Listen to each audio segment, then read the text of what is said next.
Picture the caveman, grunting, chasing a mammoth, smearing mud on the wall. Now picture that same caveman playing a flute made from a swan's wing bone. It sounds wrong, but it is true. Humans made music long before they farmed, long before they wrote anything down, long before the first city. So why did a struggling hunter become a composer? Tonight we follow the evidence, a flute carved from bone. The fact that singing and drumming came even earlier than any instrument. Music as social glue that held big groups together. The many jobs music did at once, and the honest verdict on why we hum. The oldest known instruments are flutes. That is where the proof survives. Flutes are perfect evidence because they are small and they survive. A carved bone tube is hard to mistake for a plain tool. One from Hohle Fels in Germany, carved from a swan's wing bone, is about 40,000 years old. There is a contested one from Divj Babe, a cave bear femur with holes, that might be older still. Whoever made them was not messing around. They shaped bone into something that sings. And these are only the survivors. Bone and ivory happen to last in the ground. Wooden drums, rattles, and voices do not. They rot and vanish. The flute is the fingerprint we happen to find because bone is stubborn. We may have lost 1,000 drums for every flute we kept. The silence of wood hides how loud the past really was. But instruments are the latecomers. Singing almost certainly came first. The throat that sings is the same throat that speaks.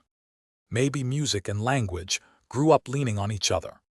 A parent soothing a crying baby with a hum is ancient, maybe as old as us. Rhythm, clapping, stomping, those need no object at all. Music likely predates the flute by a very long stretch of time. Every human culture on Earth makes music. Not one exception has ever been found. Even peoples with no contact invent tunes from the same building blocks. Scales and rhythm show up everywhere, in endless local dress. That universal spread hints the urge is baked into us, not invented in one place. A baby will respond to a lullaby before it understands a single word. The lullaby may be the oldest song we still sing today. It works without words, which is exactly the point. So the voice may be the true first instrument, older than any carved bone. Here is the leading idea for why music stuck around. It glued people together. Robin Dunbar argues that as groups grew too big to groom one by one, music took over. Grooming one friend at a time does not scale past a small handful. A song reaches the whole circle at once, and it costs nothing. Singing and moving together releases bonding chemicals in the brain. A chorus is grooming at scale, done with 50 people at once. Synchrony feels good for a reason we can measure. When we chant, clap, and sway as one, we trust each other more afterward. Shared rhythm lowers the guard we keep with strangers. A camp that sings together fights less and hunts better.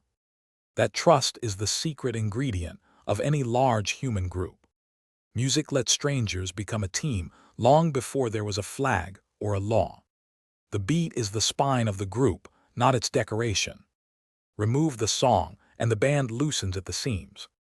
A shared beat is a quiet contract. We move together so we are safe together. And the feeling is not vague. Tests show synchronized movers cooperate more. So the campfire song was not decoration. It was the social engine. Music did not have one job. It had many at the same time. One tune could do 4 jobs in a single evening. That efficiency is why music paid its way so early. It set the frame for ritual, a trance the group could share. It soothed babies across every culture with the same rocking tune. It signaled mates, a way to show health and effort without a word. It beat time for marchers and rowers, so tired arms moved as one. And it carried stories. Rhyme and tune are memory you can walk with. A line repeated in song sticks where plain talk slides away. Rhythm is a hook the mind cannot easily ignore. A song is a backpack for a fact. You remember the line because you remember the air. Before writing, a tune was how a people remembered who they were. Music is the original hard drive, just made of air instead of stone. Stone remembers walls, air remembers names. Both are archives, only one fits in your mouth. A bard with a repeating chorus could carry 100 generations of names. The brain lights up not just at the note, but at the moment it expects the note. That anticipation is why a good drop gives you chills. We are wired for the wait. The chill is the brain kissing the pattern it predicted. We love the promise more than the note, now and then. So music was never luxury. It was the software that ran the group. We sang to soothe the small and the grieving. We drummed to bond the hunting band before the dangerous day. We fluted to signal across a valley that we were here and friendly. We sang to remember the dead and to teach the living who came before. No single one of those explains it. Together, they make music unavoidable. Think of clothing, which we covered earlier. Music is the same shape of story. One fix for a body problem that slowly became a language of belonging. The bone flute is the headline, but the hum is the habit. And the habit is old enough that we may never find its true birthday. Neanderthals may have made music too. That contested femur could be theirs. If so, the urge to make sound into song is older than our own branch. That would make music not a human invention, but a human inheritance. We borrowed the beat from deeper in the family tree. Every kid drums on a table without being taught.